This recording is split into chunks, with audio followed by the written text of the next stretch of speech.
Here we go. All right. Good afternoon, guys. How are you? Good. Good. Very glad. I am the new library media specialist here on campus. My name is Miss SHenegar. It's a pleasure to meet you. And I just want to confirm, what do y'all teach? I teach geometry. Geometry? Honors geometry? Honors geometry? Okay, fantastic.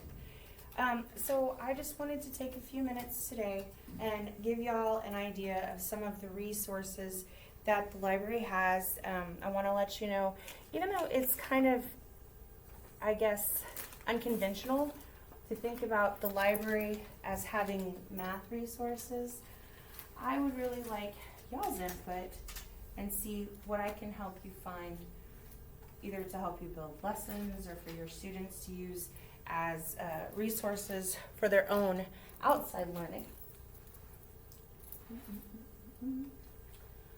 So one of the things that I have been hearing, or I have been reading all over the web, is that employers are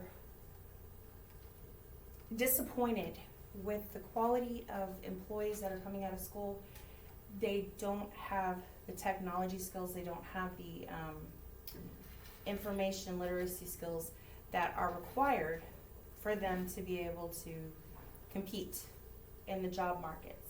And so one of my goals as the media specialist is to offer our kids a chance to really get their hands dirty with the technology and teach them how to communicate, how to find information, how to collaborate, because these are all skills that they're going to need once they leave the secondary education level.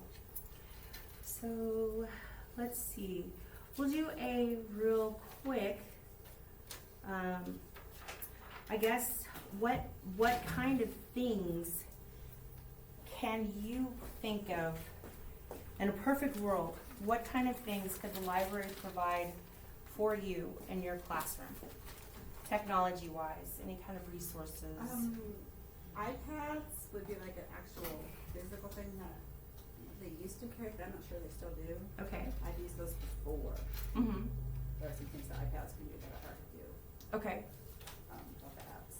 So specifically, are you wanting iPads for the iPad, or do you think something like just a touchscreen Chromebook or a touchscreen? It's more for the apps that you can get through the Apple Store. Okay. Like, I remember there was ones with rubber bands that were really good for like showing like parallel lines of slopes and why they were parallel and perpendicular, kind of showing what, by just like moving like the rubber bands on on screen. It's been years since I used it, but I remember that. It was a pretty good way of showing, physically seeing. Right. Okay, so iPads just because of the apps, for sure. Really, pretty much just the apps. Okay. I think also just if we're doing like an activity where it's around the classroom, Uh-huh. like I've had ones before where they can scan the QR code with their phone, but since we're trying to go away from phones, and like an actual tablet or iPad would be good to scan real quick, where a Chromebook couldn't do that. Absolutely. Got it. That's Yeah. another good example. Okay, so scan QRs. And I think there might be a way with the Chromebook. It's just there's a lot of It's just training. cumbersome. Yeah. It's really cumbersome. Yeah. Yeah, so I definitely see Bill's point.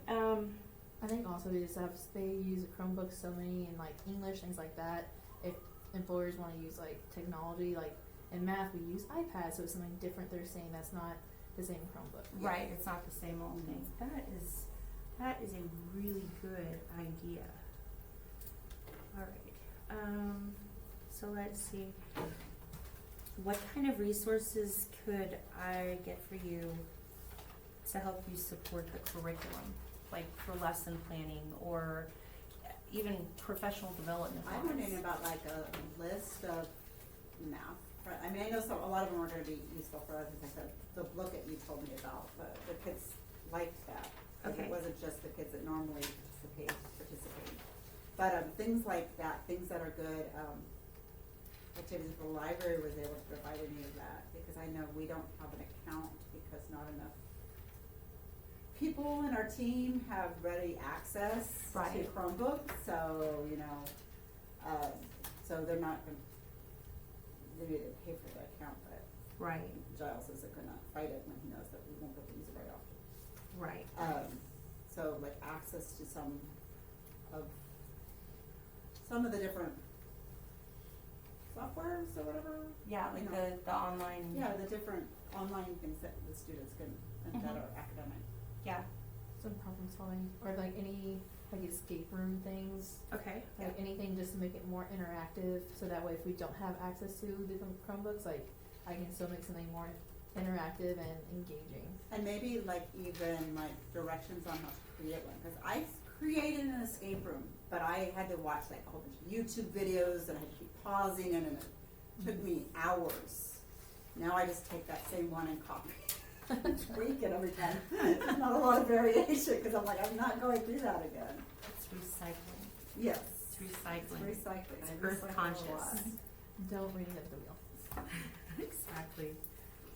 Okay, so looking at these, I think this is a pretty good list to start with.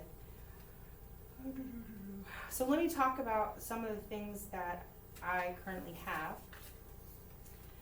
You were talking about wanting to use iPads and apps and things like that, and not having the physical assets in your room that you would need to be able to scan the QR codes that you wanted to, and access the accounts and get them working with different types of physical technology.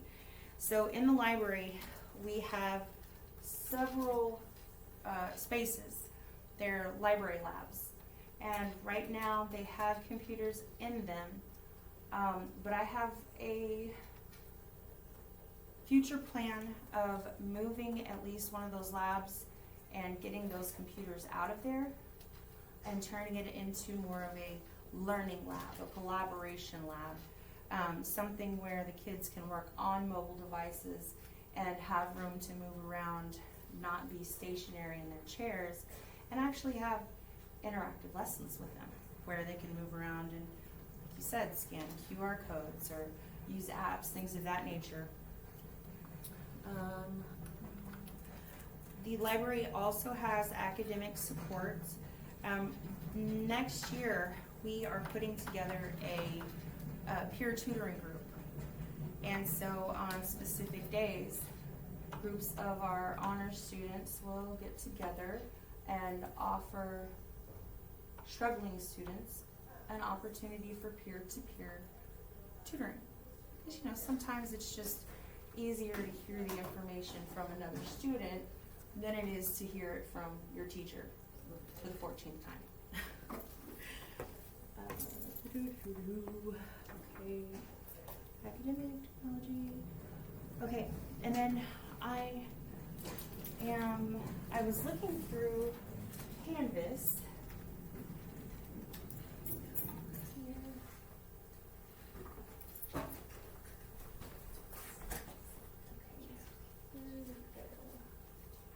Is that it?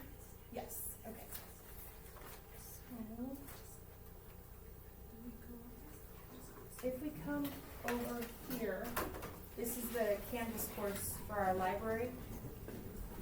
In the Canvas course for our library, we have a library reservation request form. This is the area that you're going to go in and you're going to fill out the form if you want to reserve that learning lab, and if you want to reserve the makerspace as well, which I am always excited to hear about any kind of makerspace. Are y'all familiar with makerspaces? Okay, so a makerspace is an area where you allow kids to build and play with STEAM activities, the science, tech, engineering, arts, and mathematics. So it's an area that allows them to come in, and we provide them with different materials. So for example, if you're a computer teacher, we can provide them with, Arduinos and Raspberry Pis, and they can practice programming, like beginner programming. And art teachers, we can have clay or whatever kind of medium that you want to use. And of course, you know, for geometry, it would be really great if you wanted them to do stuff when they're working with their solids, they're solid figures. If you wanted them to actually build the solids and experience the nets hands-on and see how things are built, the makerspace would be the place for it. And you would just have to come in here and give me a library reservation or, where did it go? I think it's a little bit further down. It's basically a librarian request where you put in information about things that you would like. So if you would like to collaborate us all together and talk about some kind of STEAM activities that you would be interested in, real world applications of geometry, it's a lot of fun. Okay, so that was Makerspace. And then we had talked about some of the apps that we wanted to look at. So if we come over here, I put together a list of just a couple of apps. The first one is called, stop it, Flipped Mastery Learning. It's at flippedmath.com. And this is something that I have come across several times during my experience. You can come here to the top where it says courses, and it offers Math 7 all the way through Algebra 2 and Calculus. And they do offer most of the courses in traditional or Common Core standards. So I know the traditional is going to line up with the TEKS versus the Common Core. But for y'all, if you click on the geometry, it's got a list of lessons here for you. And you can click on semester 1 or semester 2. It's got a whole bunch of different teacher resources for you. So I guess semester 1, we can just look at parallel and perpendicular. It's broken down into several subsections. And then at the very end of the unit, there's going to be a Unit 3 review video.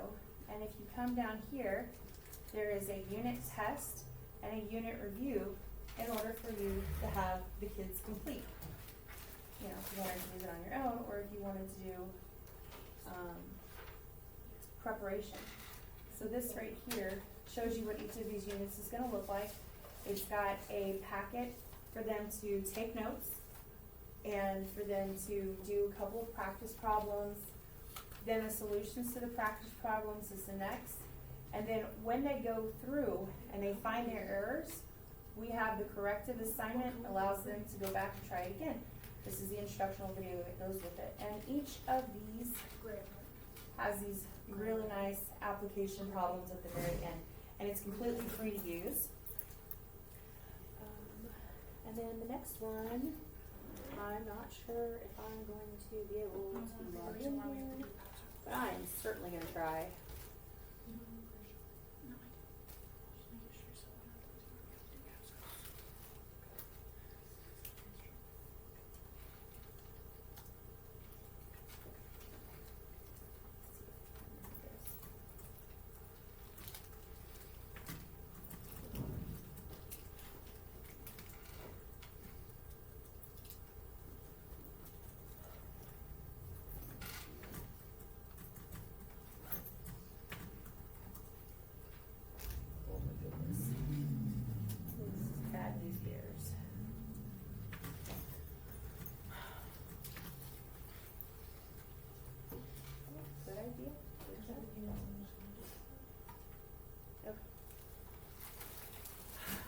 So, technology.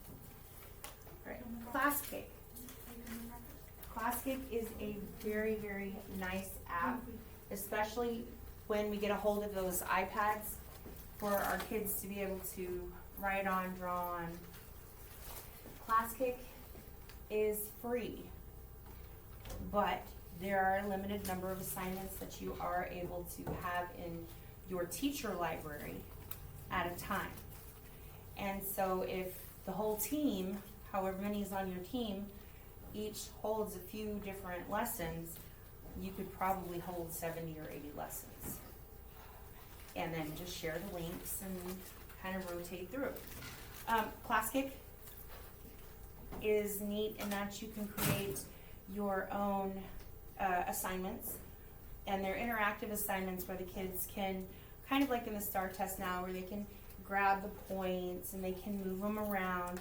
You can also make it to be self-grading, and the fun part is when you are at your computer and your students are working on theirs, you can actually jump on from your computer into their screen and be able to interact with them on their screen.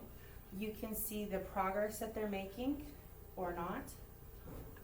Check up on them, offer suggestions, and it's got a nice feature where the student can raise their hand and a little hand pops up on your screen so that you're able to jump directly to the slide that student is working on and help them with it.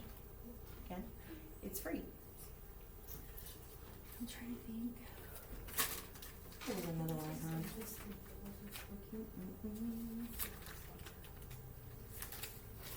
Maybe not.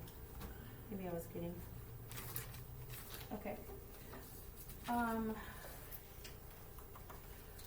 So some of the things that I found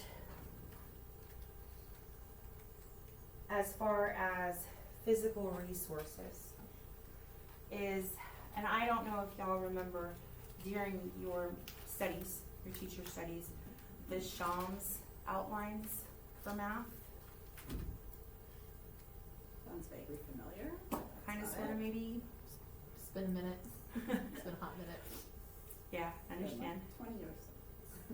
So, SHenegar's outline. I went in there and I looked today, and there is a SHenegar's outline for high school geometry. They have geometry at all levels, but if we're just talking about coordinate plane geometry, they do have one for the high school level, and they offer it in both a physical and an online version. And if you're wanting to do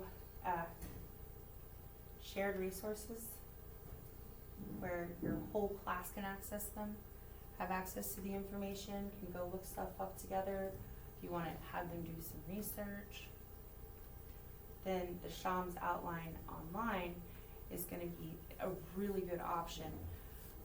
I used SHenegar's quite a bit in my studies. Me and calculus, we have a history. There's also another online resource called High School Math Made Simple. And this one is a collection of lessons, but also videos that go along with them and demonstrate the different problems.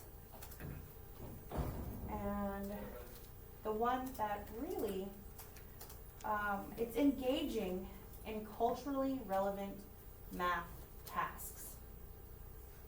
And this is bringing the world of geometry off of the textbook, out of the abstract, and pulling it into the real world, and seeing the applications, and having the kids actually get an opportunity to answer the question of, when are we ever going to use this?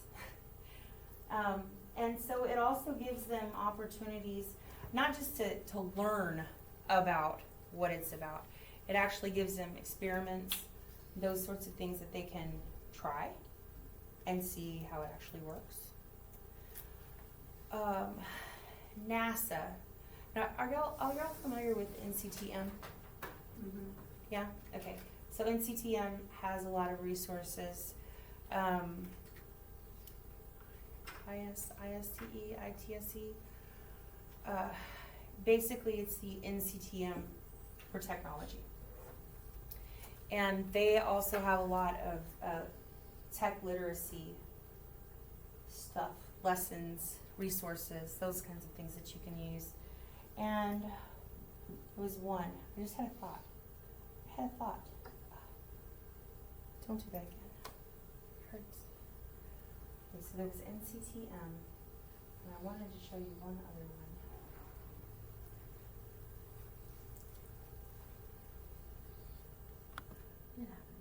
There we go.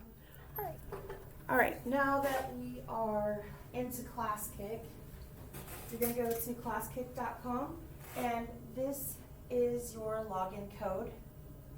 And when you create your avatar, your students have an opportunity to create a nickname, or or you can have them log in under their Conroe ISD, you know, either way. So go ahead and join in. Yes. Okay. So we are copying this link. Oh my gosh, it might have been a great computer. Yeah. Can you open it up on my screen so we can see it? Close it. Close the big box. Oh, okay. Is this the right? Yeah. That's the right one. Okay. All right. So this is the teacher dashboard in ClassKick. And let's see here. So I've got Sam and I've got Trisha. So if you guys start working on this. Okay.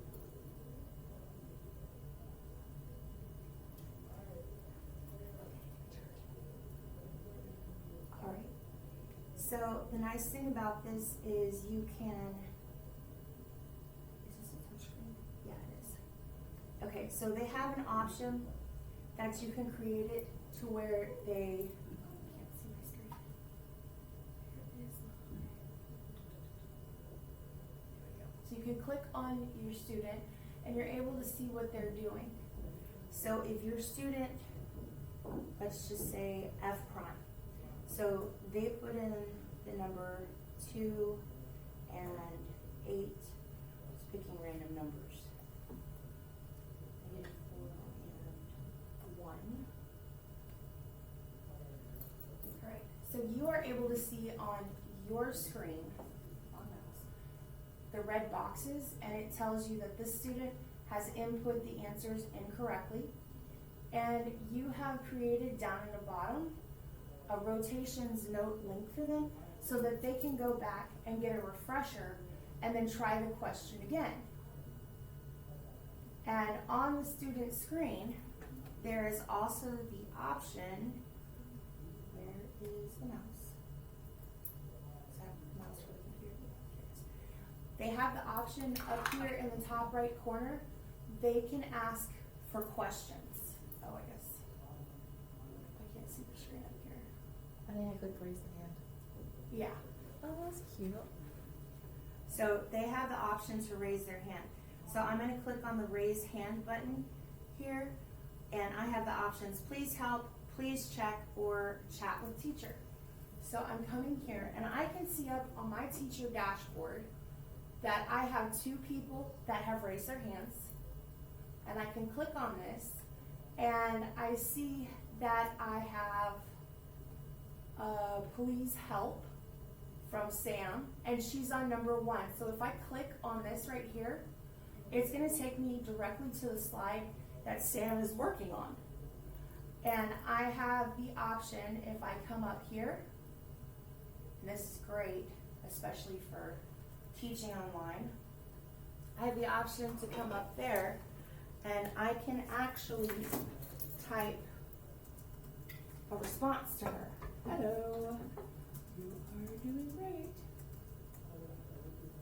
So you can communicate with your students. You also have the option of writing, if you have a touchscreen, writing directly onto your student's screen.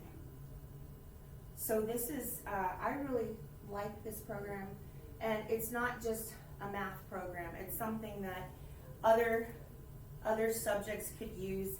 For example, if you wanted the student to create a slide, they have that option. You could have them create a timeline, or they can draw in information onto their slide. So very similar to, what's it called, Google Slides.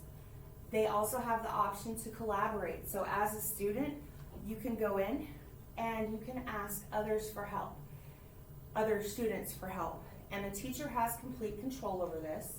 You can allow the students to ask for help from each other, or you can set it so that they can only ask the teacher for help. What questions can I answer about ClassKick?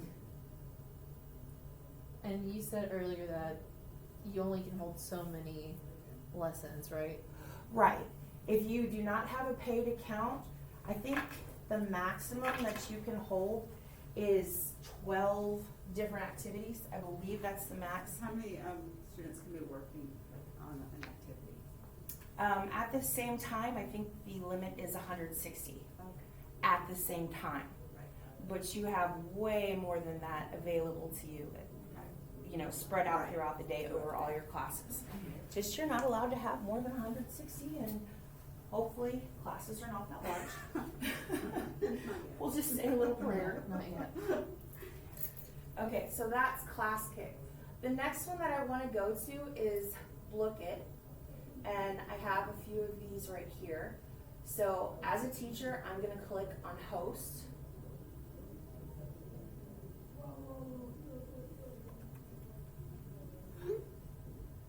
Alright, and I am just going to, and this one has a player limit of 60. Again, 60 at a time. So unless you have those giant classes, it's not gonna worry. Okay, so we can have them work for gold, we can have them work for toys, or you can set a time limit. The other thing on Look It is you can assign it as homework. So the students can access their accounts outside of school hours if you assign it as homework. And then at the end, it'll give you a chart for feedback. So I'm gonna set this to work for a time, and I'll just set it for, Which game was this one? this is Look It. Just plain Look It? Yeah, this is Look It. Well, I know it's Look It, but I mean like which of the games in Look It? Is Oh, this? I don't remember what I picked. Okay. Santa's Workshop. Okay. So you have the option of showing the instructions to the students. You can allow them to join late. You can allow them to use random names. They will be assigned a random name. And you can also allow students account. That requires them to create their own account, which you can have them do that. Or you can have them come up here and just join right here. If you'll go to play.lookit.com and make sure this is a website that we have them logged into. If you just go to regular www.lookit.com, it forces them to create an account, which I'm sure y'all have experience with. Takes a very long time. And then you just have them join like you would with a quizzes. So play.lookit.com, and then they're gonna enter the gigantic game code up at the top.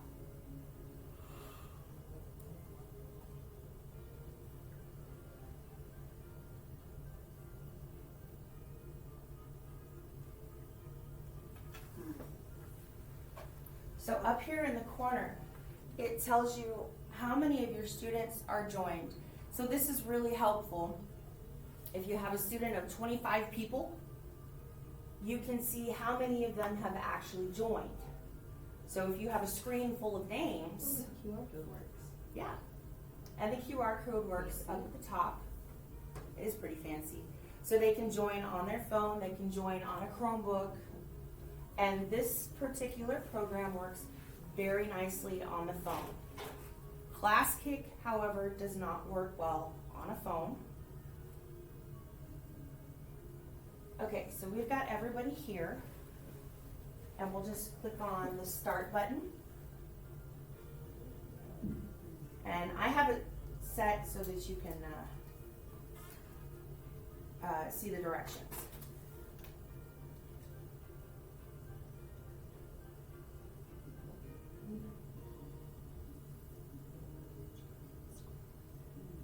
Yeah, so y'all go ahead and play around with this, see what kind of questions we have. You have complete control over the questions as the teacher on your teacher dashboard, so you're able to create any kind of activity that you want to make. And the fun thing about this is the students will get very competitive because they have the option to steal from one each other, and then trade positions with each other. And It's it's- cool trying to sell a calculator. Yeah, it's a lot of fun. And so you can see up here on the leaderboard who's in the lead, and it's fun, and things get really competitive because it'll switch around, you can steal from each other, and you have, yes ma'am? I don't understand this question. Okay.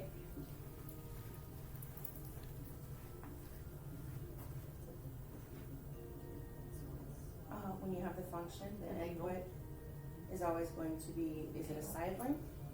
We're just talking about the regular sine, cosine, tangent function. So you would say cosine of length. Yeah.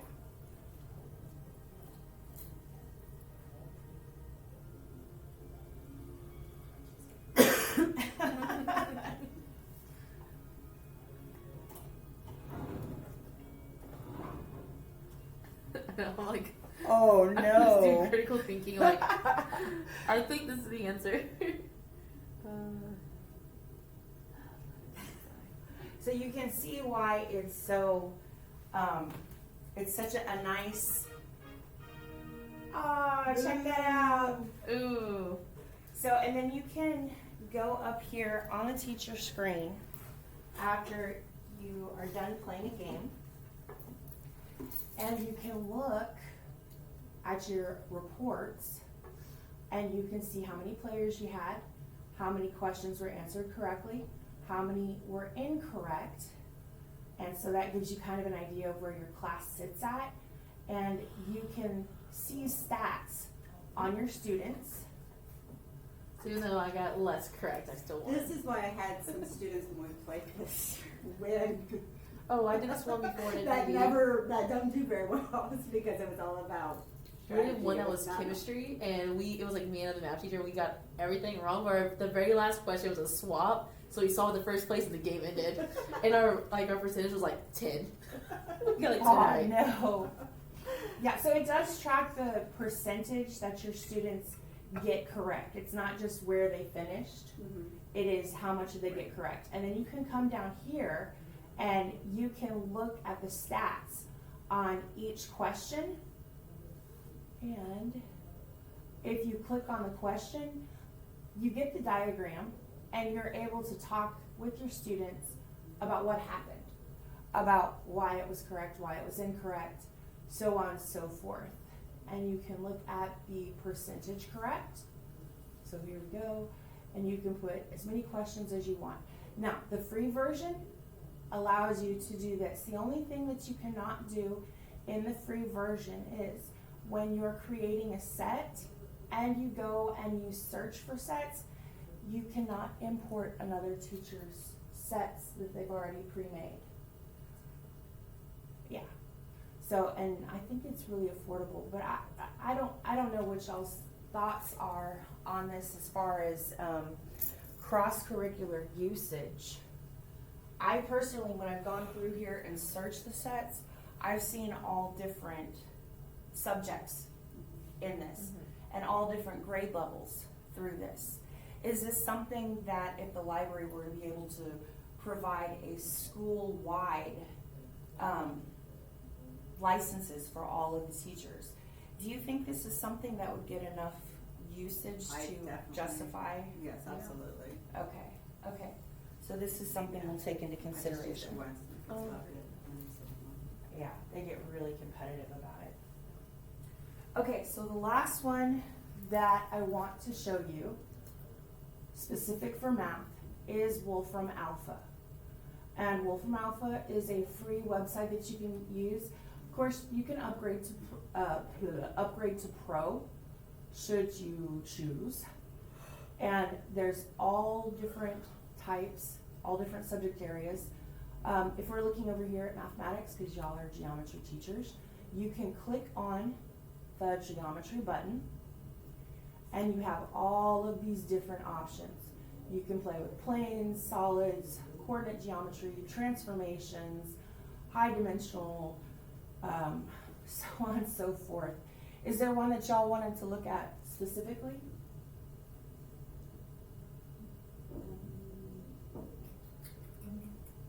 Or is it something that y'all would like to play with on your own time?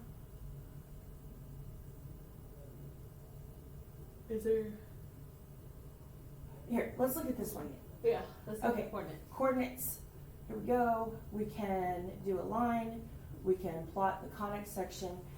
If we come in here, so for example, the line, we click on this and the line through blah, blah, blah, blah, blah. So it's fun. It gives you what does the line actually look at. It gives you the slope-intercept form, the point slope form, the standard form. It gives you some properties. It gives you the distance, the midpoint. And then this works for a whole bunch of different functions, and you can do math input or natural language. So if you want to put functions in here, you have that option, or you can just use natural language like we speak. You have the option to upload it and to give some examples. All right, so this was the last free app that I wanted to show you guys. The Wolfram Alpha is helpful for students, especially the graphing function. I know there's a way to do it on the TI, but this, I think, is easier to use, and it's more detailed than you can find on the TI. Okay, so what questions can I answer for you guys?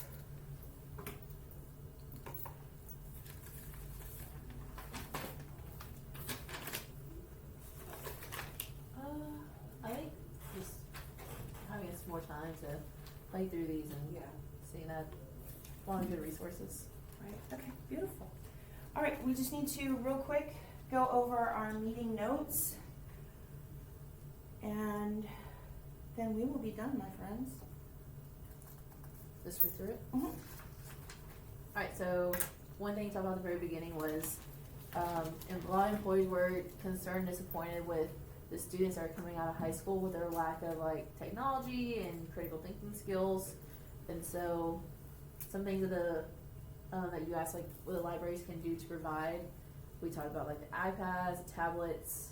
I know Chromebooks are not the library, but if we can get like tablets or something, just so we can use like the class kick, you know, when we don't have the Chromebooks, or we can use the Bookit on the iPad. Again, just kind of going back to those online reviews and games and software, something to make it a little bit more engaging, so that way the kids are able to use their math along with critical thinking skills, kind of like we did with the Bookit. Like there's a little bit of strategy too. They had to critical think through that, like which one's the best, so they kind of make sure they win. You talk about what the library has, so that small computer lab, which is all just like desktops. Mm-hmm. Eventually, y'all talked about converting that to a collaborative lab, Mm-hmm. and I think that'll be good when Chromebooks become more accessible, Mm-hmm. and that's gonna be used a lot less. Mm-hmm. Next year, the peer tutoring, I like that as a coach because I have, like, I'll give my kids like mandatory tutoring days before practice, and so when their teacher's not there, they can always go to the library and either be a peer tutor or get peer tutored. I think that's a good thing. Mm-hmm. Yeah, I think you showed some free online resources like the Wolfram Alpha, the Schwam's outline, and then High School Math Made Easy, and the Class Kick. Yeah, beautiful. Okay, and then just so you know, all of the resources at the library are accessible through the Canvas course. There is a specific Canvas course that is open to you, and it has a link so that you can send in suggestions to the library and also make requests of the librarian and submit ideas. Okay, further questions before we end? Alrighty, beautiful. Thank you very much for your time. I appreciate you.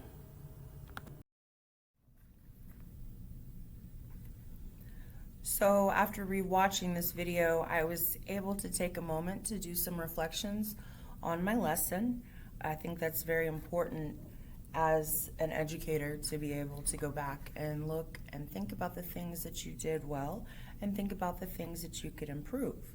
And one of the things that I noticed or that I thought about was working with several groups of teachers instead of one, the lesson would get better with each group, and there would be more information to go off of instead of just going into it cold. So some of the things that I would like to highlight that I noticed that I did well, addressing the library standard 2.4, establishing a partnership with the teachers to better understand their needs and gain insight into the things they want to have access to through the library. So one of the things that was mentioned in this meeting was a desire to have iPads. And that's one of the items that is on the list of things to purchase. It would require some grants, and just because the iPads are so expensive, and in order to have a full set of 30, they would require quite a bit of money. And so seeking outside sources of funding would be required to purchase those iPads. And the other thing that I suggested was perhaps getting a set of touchscreen Chromebooks. The big issue is space right now in the library. It's very cramped in there, but there are 2 labs in the back of the library that if we took out the very old machines that are back there, could be turned into a more modernized and more collaborative learning area. The next thing I noticed was standard 2.6, which is employing effective interpersonal communication. I tried to be respectful of the teacher's time and letting them know that I want their input and respect their expertise as professionals. They know their content and they know their pedagogical applications very, very well. The educators that were in the meeting they all have more than 4 years of experience, and so they've developed their craft. And thinking back to that, knowing that that's actually a very young team, I would be very interested to see how the more experienced teams would take the idea of integrating technology into their lessons. The younger group, I know, would be very interested in doing so because they themselves have grown up with the internet. It did require that these teachers sacrifice 2 of their planning periods on my behalf to allow me to do this lesson, which I thoroughly appreciate. The next thing that I noticed was 2.8, standard 2.8, which was collaborate, so that they could suggest materials that I have for them and that I can currently provide. Some of the things that I suggested were the Shams outline for geometry, and of course there's, as far as math content goes, the Shams series has a lot of different subjects that it covers. And then for the other subject areas, I know there are reference books that have been around for a long time and that are updated often. And that would require finding out from the other teachers, the other content teachers, what kind of things they feel like would help bolster the learning of their students. Standard 1.8, I wanted to promote the makerspace so that the math kids in particular could have hands-on interaction with the math. And also I think this would work really, really well for physics and art specifically, although I'm sure that teachers of other contents could come up with ideas and suggestions for what they would like to see in the makerspace. Excuse me. And I also suggested using Arduinos in order to help promote coding, which is one of those skills that is very, very necessary and is becoming highly in demand by businesses especially these days, and will only be becoming higher in demand as time goes on.